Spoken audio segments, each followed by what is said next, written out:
Hello guys, তো আজকে একটা শর্ট শোল্ডার ভিডিও নিয়ে চলে এলাম তোমাদের কাছে। তো দেখতে পাচ্ছ আমি ফ্রন্ট রেস মুভমেন্ট করাচ্ছি। তো দেখো, ট্রেনিং করানোটা বড় ব্যাপার না, ট্রেনিং সবাই করায়, বাট ট্রেনিংয়ের সাথে সাথে রেজাল্ট দেওয়াটাও খুব ইম্পর্টেন্ট। সো সেটা কিভাবে হবে, সেটার জন্য তোমাকে ট্রেনিং করলে শুধু চলবে না, ট্রেনিংয়ের অ্যাঙ্গেল, ট্রেনিংয়ের ইন্টেন্সিটি, ট্রেনিংয়ের ভলিউম সব কিছু মাথায় রাখতে হবে। আর কি ভেরিয়েশনে কোন মাসেলটাকে তুমি টার্গেট করছো সেটাকে তোমায় বুঝতে হবে। তো সেটার জন্য আমি ফার্স্ট দেখতে পেলে পাটাকে পুরো অ্যালাইনমেন্ট করে পুরো স্টিফ করে দিলাম। তারপর ব্যাক আর চেস্ট পুরো একদম আমি ফিক্সড করিয়ে দিলাম যাতে বডি একদম নড়তে না পারে।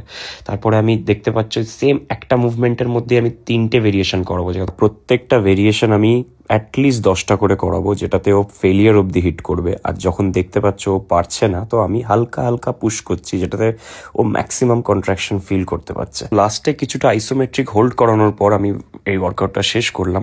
তো যাই হোক, এই ওয়ার্কআউটটাতে বেশি ওয়েট একদমই লাগে না। তো তোমরা যারা যারা এটা করবে একদম হালকা ওয়েটে চেষ্টা করবে আর ফাটিয়ে ওয়ার্কআউট করো। ভালো থাকো।